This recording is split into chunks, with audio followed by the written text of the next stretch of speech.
Well, good evening. It's so wonderful to see you tonight. And I'm going to try to merge together the concepts of medicine and the spiritual awareness that we have, just to talk about the mind, body, and spirit. But yes, a beautiful group that I work with, Kelsey Seabold. I've been there for 20 years. I started when I was 5. Yes, and I have a wonderful practice, a mixture of patients, young and old, and I have actually up to 4 generations of patients in my practice at one time. The oldest patient that I took care of was 102, and he just recently passed. And we kept him alive for a long time, and he was asking for more. Of course, in the writings, I understand we might have a natural lifespan of up to 150. Medical science says we can go up to about 120 with our lungs right now. But, of course, our good pollution and ozone, loss of ozone, and all the things we do to our body, it's probably going to be very few. What is the oldest person living? Do we know? Do we know? Has anybody heard? Somebody had a birthday that they celebrated, but at any rate, I think we have at least someone 110, if I'm not mistaken, an elderly lady that they feature. But at any rate, let's get into our health tips. So now I'm going to start out first with Dr. Brian. He says, whenever my patient gets depressed, I tell him, snap out of it. Nothing's wrong with you that couldn't be cured by a little time off. Oh, I get that all the time. Can you just take me off for the next 6 months, Dr. Baker?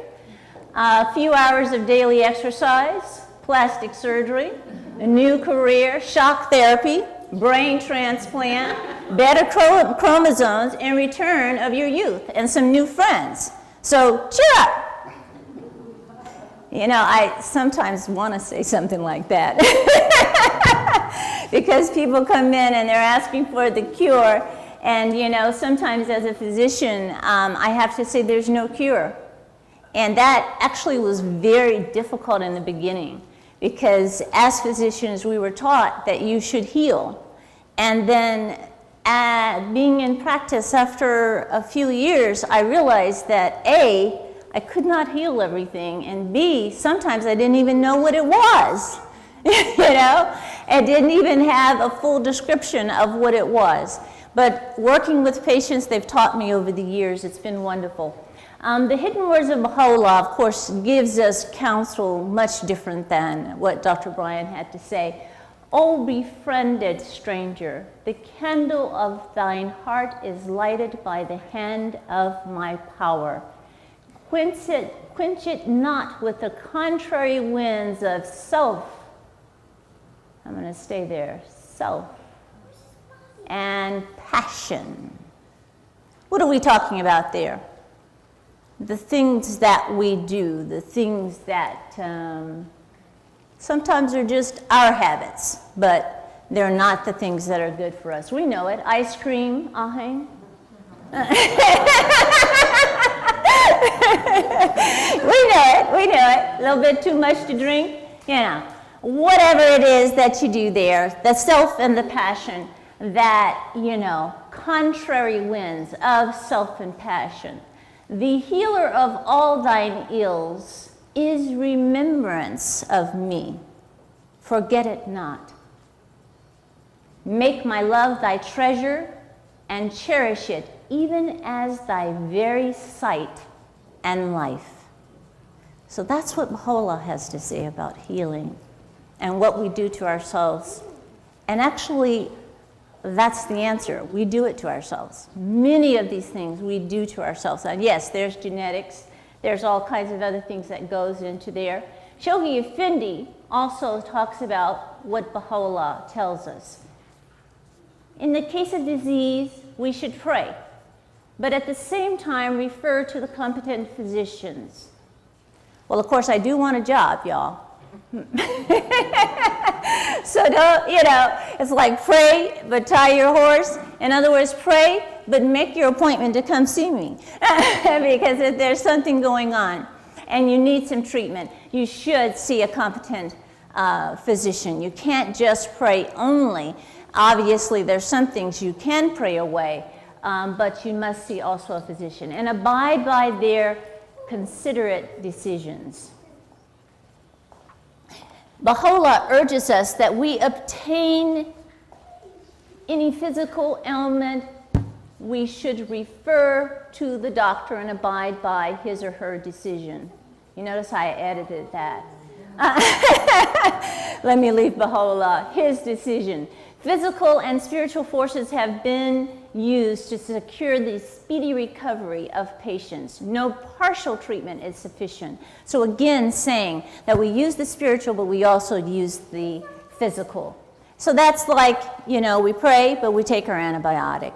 And many times that prayer, you know, it's uplifting to our souls. It can help us feel better, but we need to have that antibiotic in order to treat the infection. The physiology of aging. All right, I got some bad news for y'all. You're getting old by the day. There's no way we can reverse it. Brain cells are dying. If you drink, they're dying even quicker. Aging, the skin is wrinkling. You're losing elasticity there. Organs are slowing down.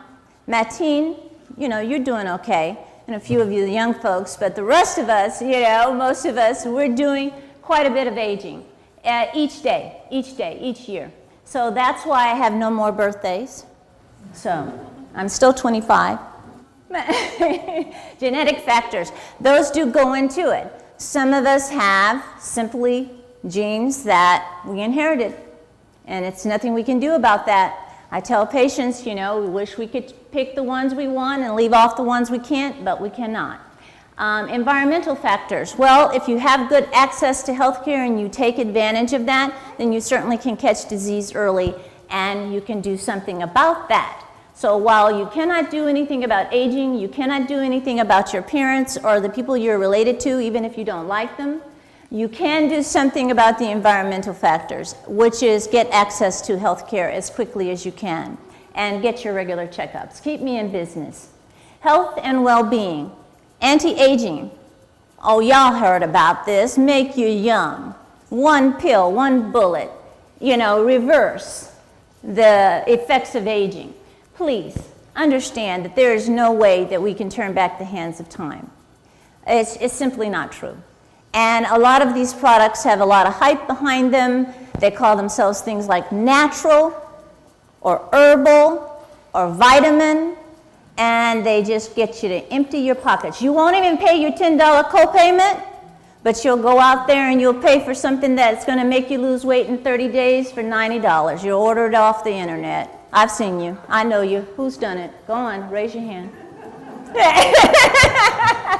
So, in other words, it doesn't work. The FDA finally, thank God, started periodically testing these things randomly, because it was just so much out on the market and they're unregulated. So anybody can just put something out there and say natural, and especially on the internet.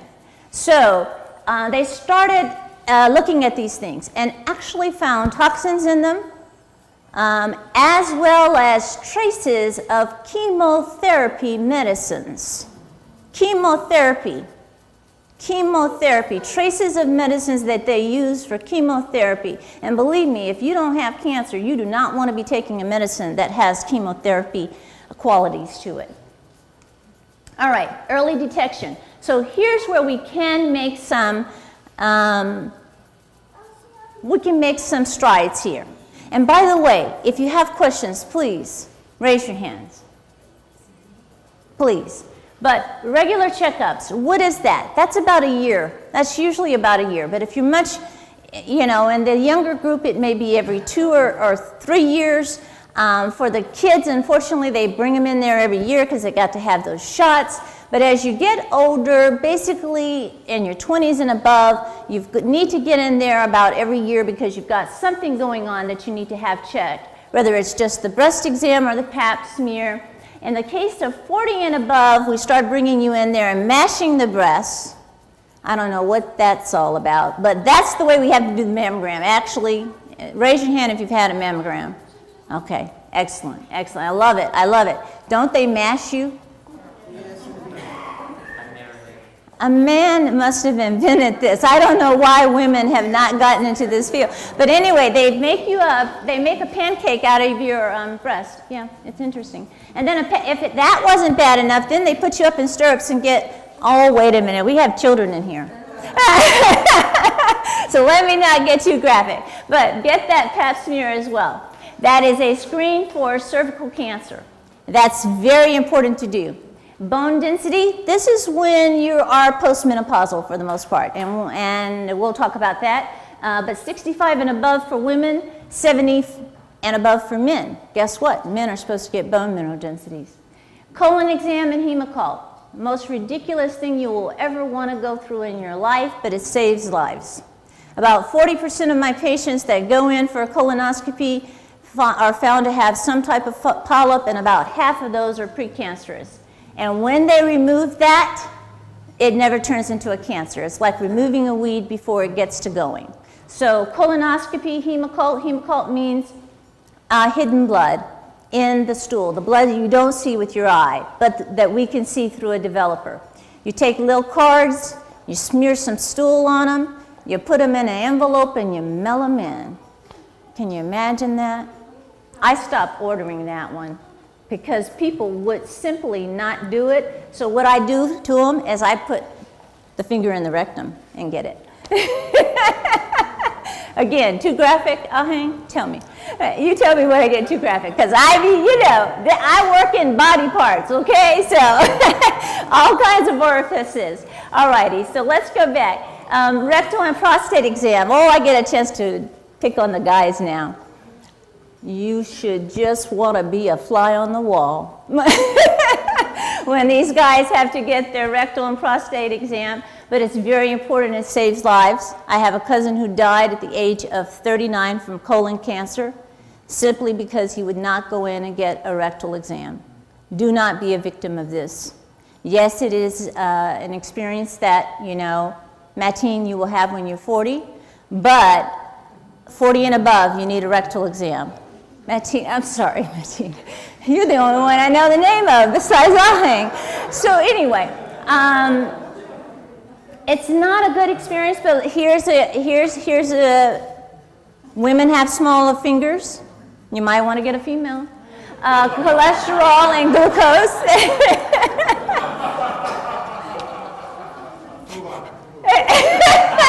I'm sorry, wait, move on.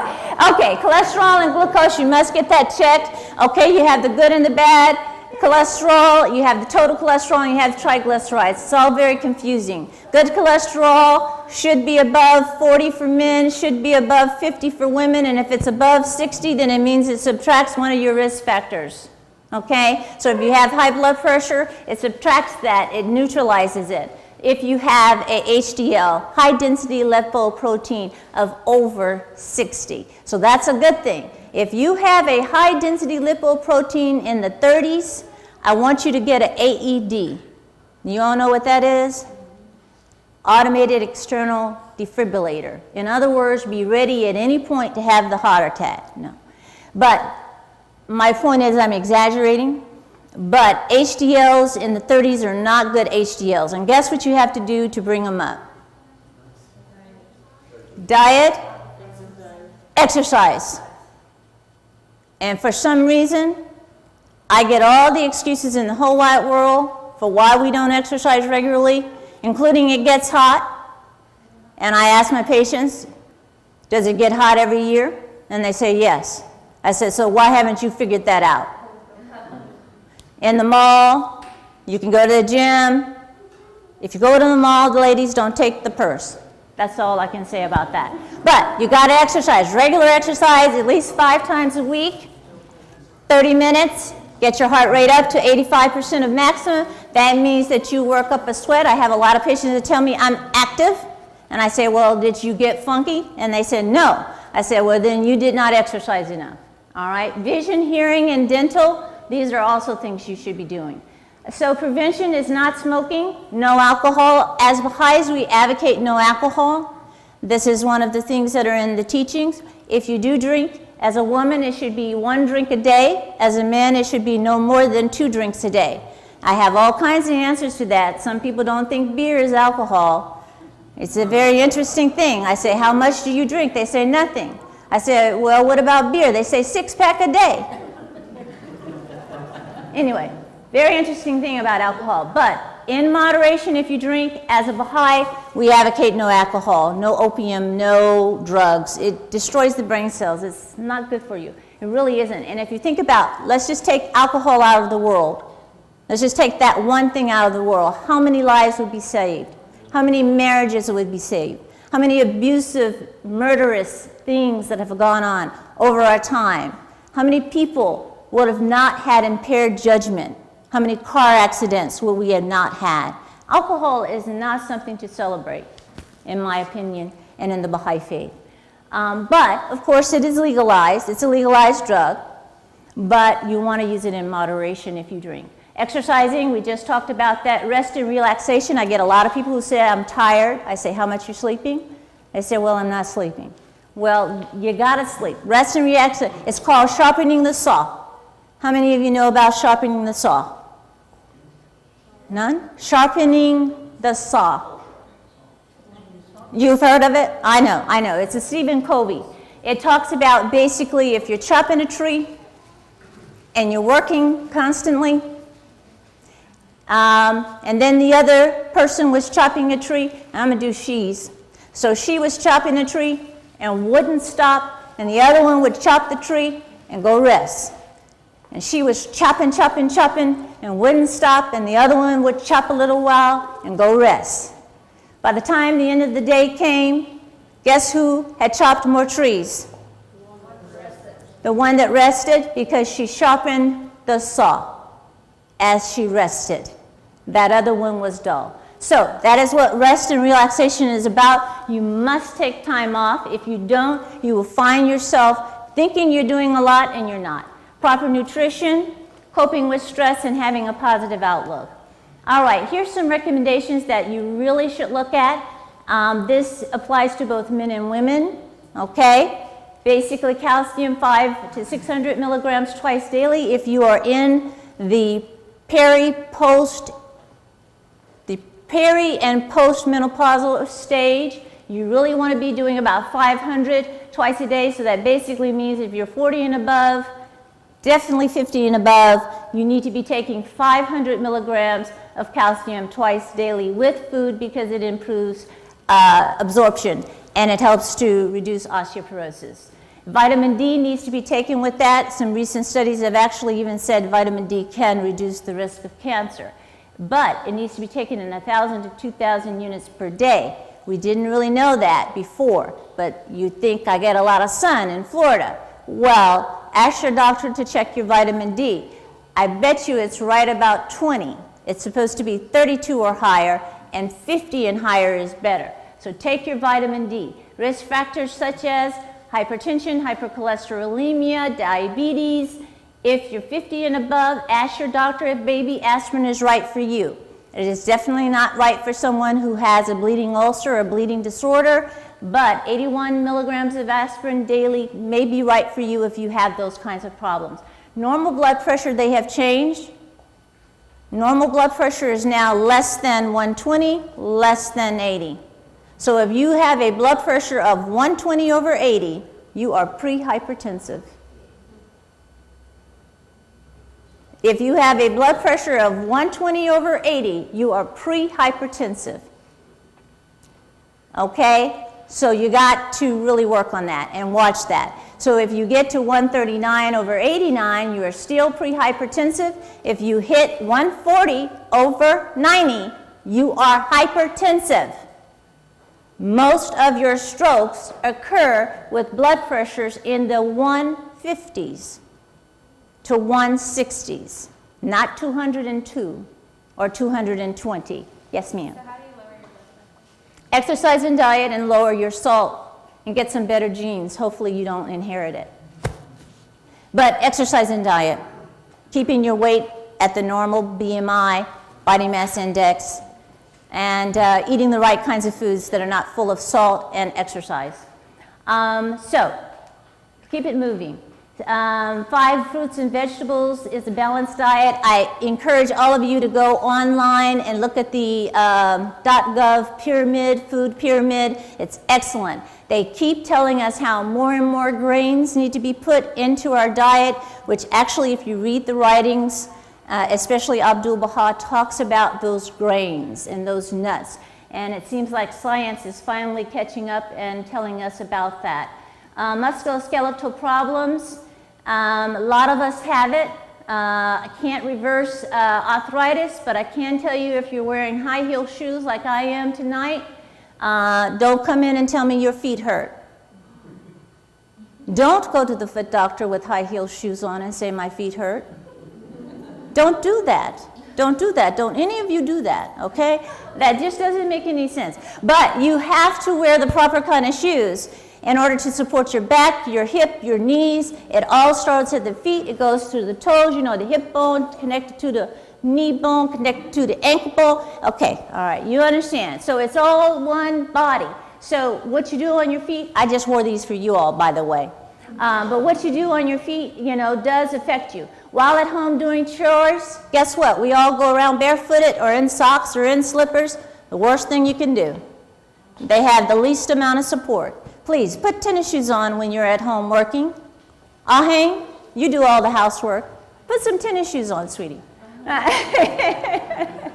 Hormones and us. We used to think that hormones were great. Now, y'all tell me when I start putting people asleep. I was supposed to be looking for some. Am I putting anybody asleep? Okay. Where's Bob?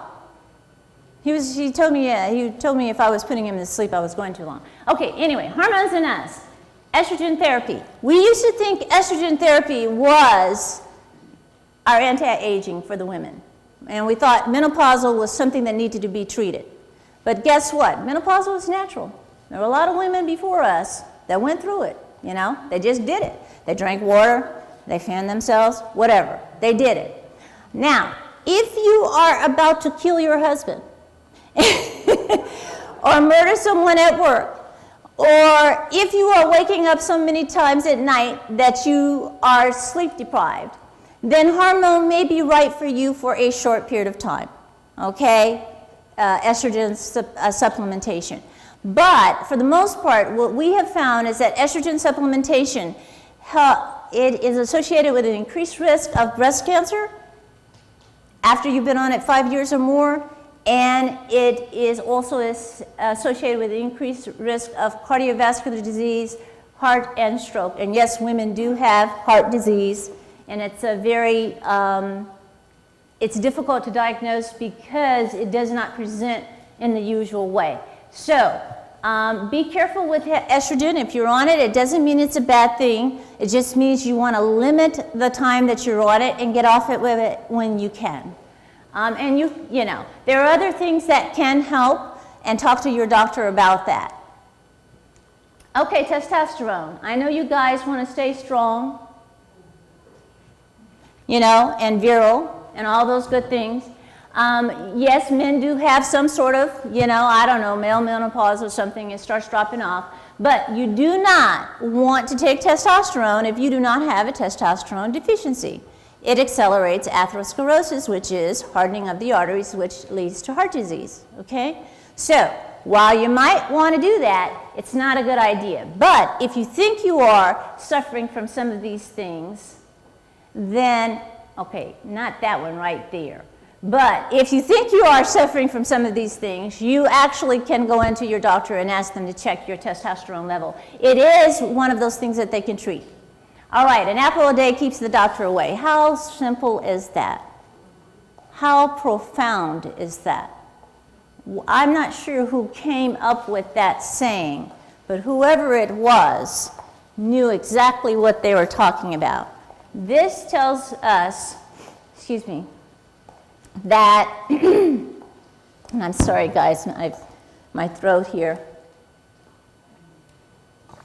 You can do all the vitamins, herbals, anything you want to do, but the most potent nutrition comes in the form of a natural source.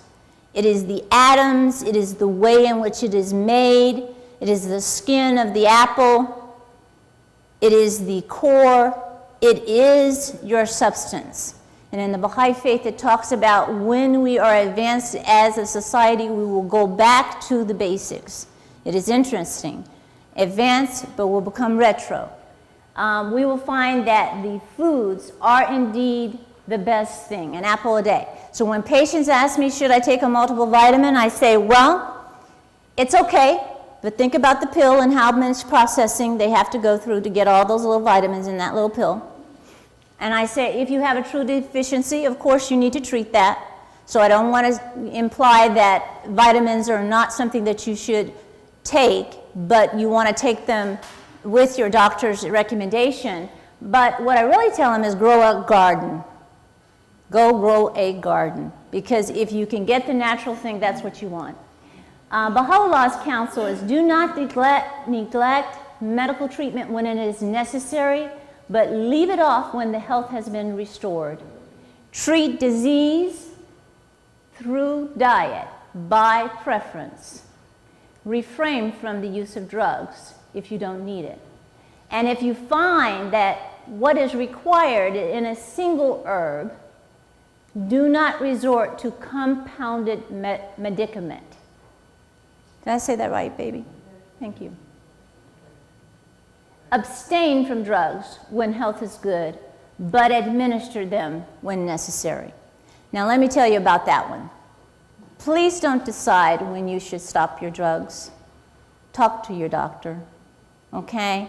I know you may have your high blood pressure medicine, and I know you may be thinking, I'm feeling all right, and I can just stop it. But there's a thing called rebound hypertension that will actually give you a stroke from abruptly withdrawing from your high blood pressure medicine. Do not do that, please. But there are times that when you have taken your high blood pressure medicine and you have done your part, you have lost weight, you have exercised, you have reduced your salt, you have changed your diet, guess what? You'll go into your doctor and the doctor will say you no longer need this much medicine, or they may take you off of it. And let me tell you one other thing. When I see patients after they retire, guess what? Half the medicine. They need half the medicine, and some of them completely come off of it. So when patients ask me, can I get away from having to take a high blood pressure medicine? I say retire, move to Hawaii, and live off of the fruits. Yes, ma'am. What would you say happens if someone went off abruptly from their high blood pressure? You can get rebound hypertension. In other words, you can go up very quickly.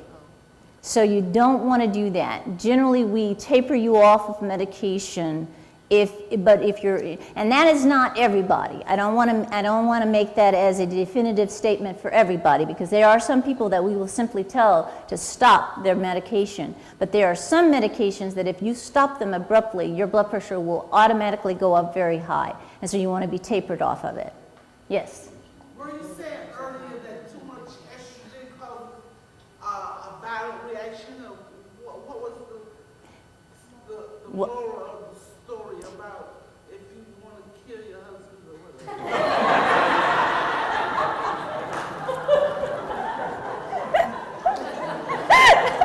She is listening. Thank you for that. Let me go back to that side. That is, you gotta, see, you all have to understand something. I am out the box, okay? That's why I can put up with all hang. What it is that when you have a deficiency in estrogen, and it also happens around PMS time. Remember when people didn't think there was premenstrual syndrome? I think a couple of women actually got off on some court cases based on PMS. Yeah, they didn't use a premenstrual syndrome. There's two things that we're talking about here. One is when you're about to start that period and you go through these estrogen surges up and down. And then the other that I was talking about here is actually when you start going into complete estrogen deficiency. That's when you start getting a lot of irregular periods. You get vaginal and urinary changes. You get hot flashes and night sweats. Here's where your problem starts to begin. Because if you sleep deprive someone long enough, you will actually induce a psychosis, okay? They've done studies. It's about 36 hours. No, not 36, 72, because I've stayed up for 36 hours. I didn't become psychotic. But anyway, about 3 days. 3 days. If you stop someone, okay, from sleeping for about 3 days, they can become psychotic. So when you as a woman are going through these estrogen deficiencies and you're getting a lot of night sweats and you're not sleeping very well, then it leads to emotional and cognitive changes, okay? And that's where you might want to kill your husband when he does something that really bugs you. So in other words, I'm joking, but the bottom line is there's a lot of mood swings. You guys know it. You guys know it when the wife is going through this. A lot of mood swings, a lot of emotional changes. The fan wants to be on, you know, the husband and the wife are fighting over the temperature. You know, this is what we're talking about right here, okay? You're welcome. Okay, so where were we? I think we were somewhere in here. Increasing lifespan, that's quality of life. Preventing disease, that's healthy aging. Early identification, treatment, and then improving our sense of well-being. Preventing disease, here are the leading causes of death. Heart disease, cancer, stroke. COPD means chronic obstructive pulmonary disease. That's emphysema, chronic bronchitis, generally comes from a person who is a smoker or has secondhand smoke. That is the biggest thing, but can also come from certain chemical exposures, asbestosis, certain chemical toxins that you may have inhaled. You can also get this particular disease. Pneumonia and influenza. Can I get you all to get your flu shot this year? If you are 50 and above, you should get a flu shot. You should get a flu shot if you just want to go on and get it because it's a good idea. And if you have diabetes or heart disease or any asthma or chronic disease, you should get a flu shot, okay? Pneumonia, there's also a vaccine to prevent pneumonia. Get the pneumonia shot. 65 and above, you should have it. And if you have any chronic disease, you should have it. Diabetes. Diabetes is a leading cause of death. Diabetes can be in so many ways controlled and reversed by diet. If we look at all of these, we can say that they can all be reduced if we go back to the basics that we were talking about before, which is right nutrition, rest, relaxation, spiritual, mind, body, soul, all connected, and doing the right things for ourselves. Heart disease prevention, if you smoke, you must stop. You must control the blood pressure. Remember, 120 over 80, under 120 over 80 is normal. But basically, your doctor may want to control you in the 120s or 80s. But if you're 140 and above, you are not controlling it. Control diabetes. Heart disease and diabetes often coexist. So you have to control that diabetes, control the cholesterol. I want to go right back to the cholesterol. We talked about HDL. HDL should be greater than 40 in men, greater than 50 in women, greater than 60. It actually helps you. HDL is the happy cholesterol. H, happy.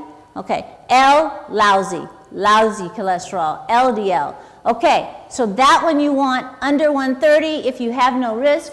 But if you have heart disease and diabetes, you want that under 100. Under 100. And even preferably as diabetes, you want it under 70. So if you are not there, talk to your doctor about it. Lose weight, regular exercise, consider aspirin. There again, aspirin can reduce the risk of heart attack and stroke by about 25 to 30%. If you have a strong family history of heart disease, sorry. You know, you just got to work harder at all the things I just talked about. That's all I can say. And if you need to get on medication, this is one of those where listen to your doctor if your cholesterol is running 272 and your LDL is running 160 and your HDL is 30, your heart attack waiting to happen.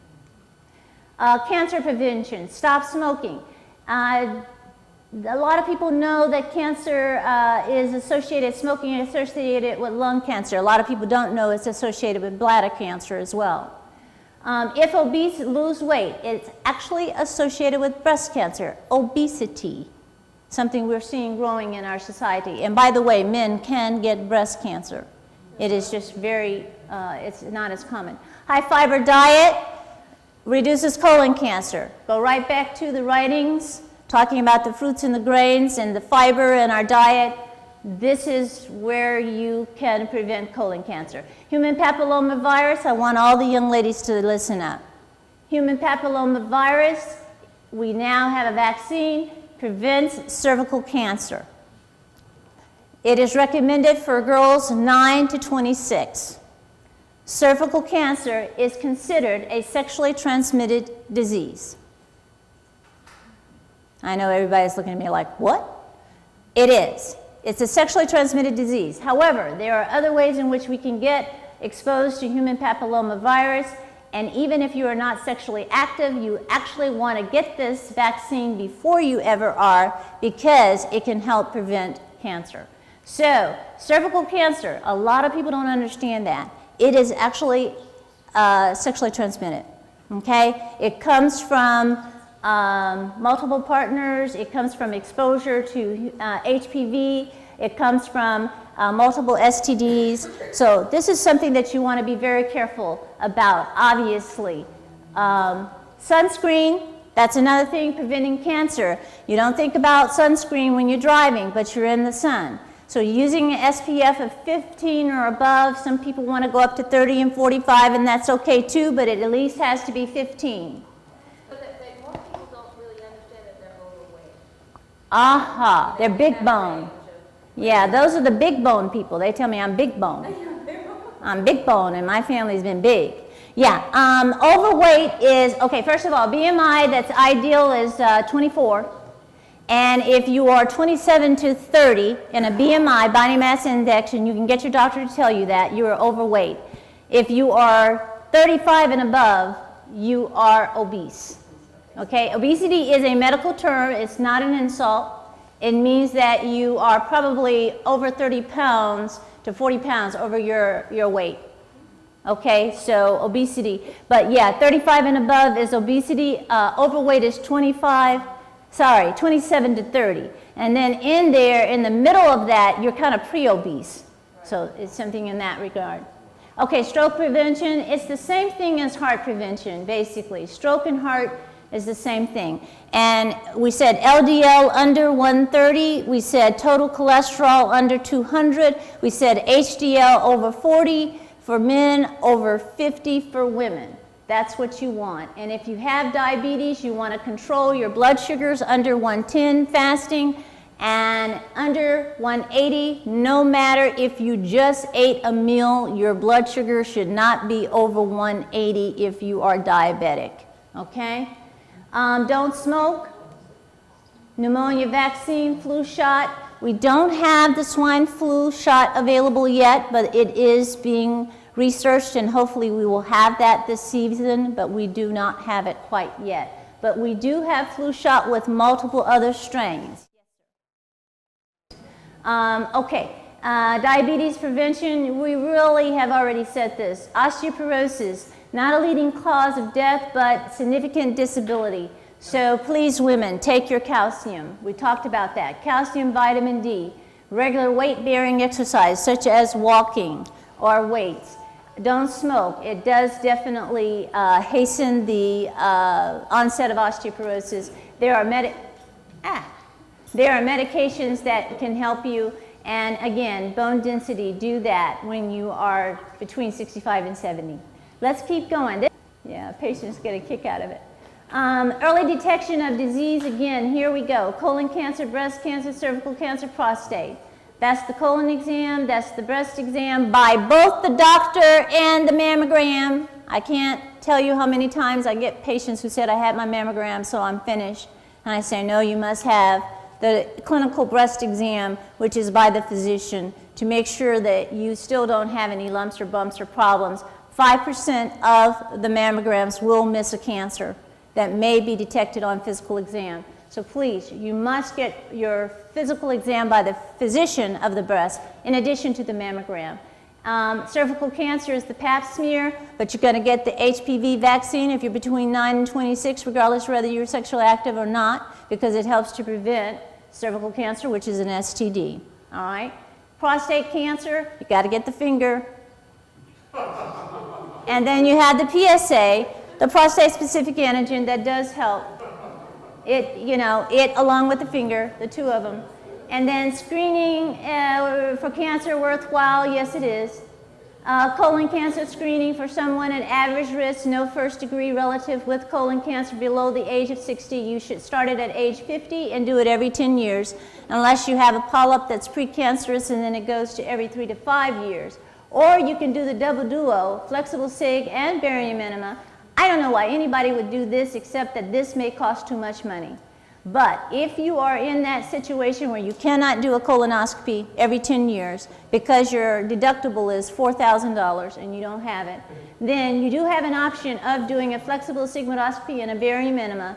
That's 2 different exams, by the way, with 2 different preps of all the guts going out. So this is, you know, I think it's cruel and unusual punishment. My husband says, keep going. All right, so that's the way we do colon cancer screening. Breast cancer, average risk. Okay, you start doing the breast exam by the doctor. This is important stuff. At 20 to 39, every 3 years. But at age 40, you are to get a yearly breast exam and mammogram.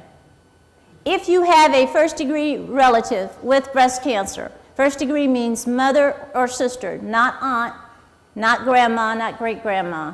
First-degree relative with breast cancer at an early age, let's say she got breast cancer at the age of 40, then the recommendation is to start 10 years before that, if that's a mother or a sister, okay? 10 years before if you've got first degree. All right, cancer, we already talked about that, cervical. Prostate, we talked about that. Improving our psychological well-being. We as Baha'is believe that this is a spiritual, a fellowship, a process in which we should involve daily through reciting prayers, through meditation of the writings, reading the sacred writings on a daily basis, meditating upon them, getting deeper understanding for ourselves so that we can convey them.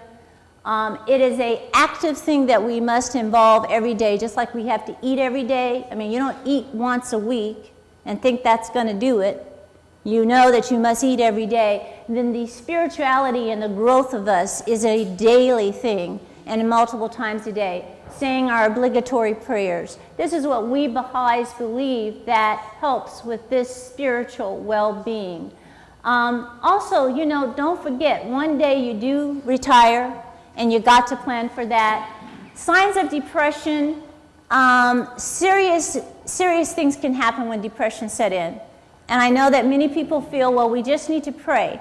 But let me just say to you that if you have significant symptoms such as feeling of sadness, feeling of guilt, feeling of failure, weight loss, insomnia, suicidal ideation, harmful thoughts, life is just not worth it, I don't know why I'm living, I don't know why I have any strength, I have no strength, I have no motivation, I don't want to go out, I don't want to see anybody, I don't care, I don't care anymore.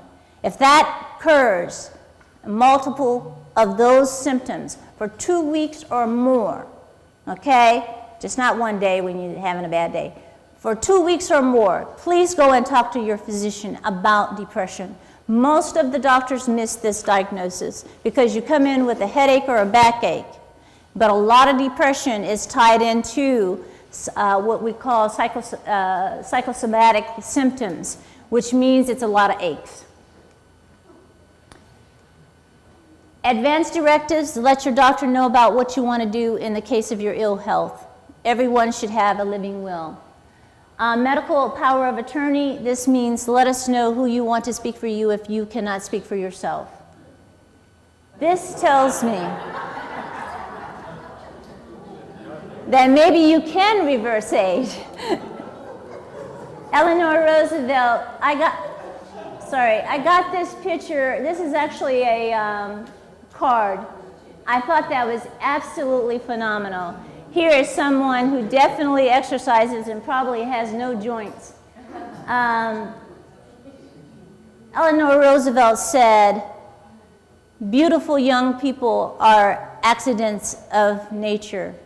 Beautiful old people are works of art. I truly believe that. So, Baha'i perspective. Let's turn our face towards God to heal the body, the mind, and the soul. According to the Baha'i teaching, the human body is a temporary purpose anyway. It's here for us to improve upon our soul and our spiritual well-being so that when we go through the other worlds of God, we might progress and we might be closer. Our body is going to be laid aside at some point. As my father said, I've never seen anyone leave alive. So, Baha'i perspective, simple obedience to the hygienic and moral commands. If you even look at Moses, Buddha, Christ, Muhammad, or Baha'u'llah, if we did this, we would do more to prevent disease than all the doctors and public health regulations. But you know what? You guys are going to keep me employed. Because people, by our nature, unfortunately, with the free choice, really don't take that to heart. They don't become the spiritual, we don't become our full potential here in this world. But we should try. We should try every day. In fact, it seems that this such obedience, good health would just be the general thing. We wouldn't be talking about all of this. And instead of being blighted by disease in either youth or infancy, we'd have people who live to 120 or over 100 pretty regularly. That's over 100 with your mind and with your quality of life. Healing is needed. Healing of just our whole nation of individuals. So Baha'u'llah, like his inspired predecessors, not only shows how health is to be maintained, but also how it is to be recovered when lost. And we believe that this is a spiritual process as well as physical, taking care of both. He comes, Baha'u'llah, as the great physician, the healer of worlds of sickness, both of body and mind. This is Baha'u'llah's tablet to a physician. It was a physician who was in the Middle East, and it was in a time when the language was a little bit different. We don't know and understand all the words, but we can understand what he's saying really applies. This is a draft. My husband promised me not to say that he did it. I had my fingers crossed when I said that. He translated it from Arabic.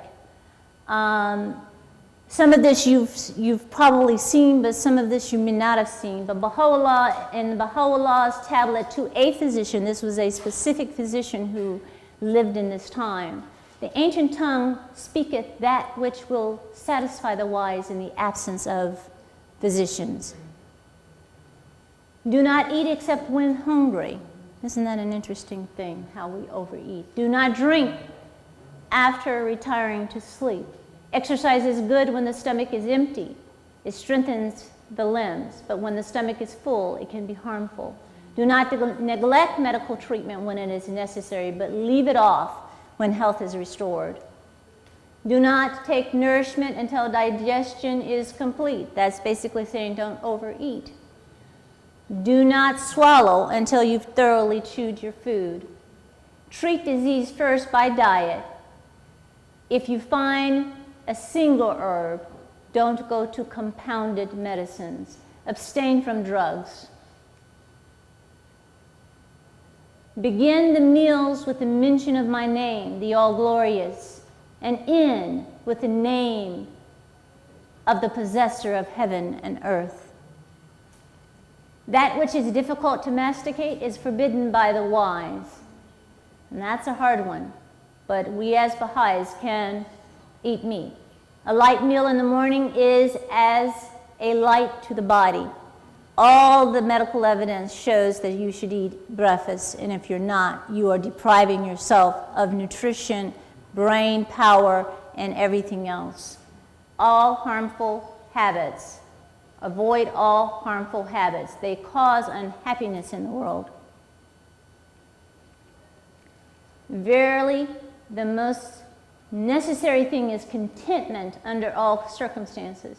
By this one is preserved from morbid conditions and from lassitude. So you know, some people that get the diagnosis of cancer are amazing. They actually inspire me because they take it on and they say, that's okay, doctor, you say I got cancer, but you know what? I'm beating this. And I said, go on. You go head on. I believe you are. And I never give up hope, and they never give up hope. And we pray, and even if they can't get a cure, guess what? They don't give up hope. Because hope is alive. It's an important thing. So you always have to have that. Yield not to grief and sorrow, they cause the greatest misery. Jealousy consumeth the body, and anger burneth the liver.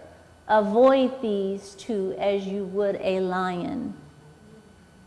Isn't that something? Baha'u'llah's tablet to this physician says, O physician, in treating the sick, first mention the name of God, the possessor of the day of judgment, and then use what God has destined for the healing of his creatures. By my life, the physician who hath drunk from the wine of my love, his visit is healing, and his breath is mercy and hope. Cling to him for the welfare of the constitution. He is confirmed by God in his treatment. The science of healing is the noblest of all sciences. It is indeed the most potent instrument for protection of the bodies of men by him who breatheth life into the bones. He hath given it the foremost rank among all the sciences and the pursuits of the learned. However, this is the day for these to arise to help my cause, while fully detached from all the worlds. There are noble professions in all areas. This is to a specific physician at a specific time. So I want us to understand that we must not abandon anything that we're doing that is worthwhile, because work, when done in the right spirit, is worship. But certainly as a physician, I take this to heart. And every day I do start with a prayer.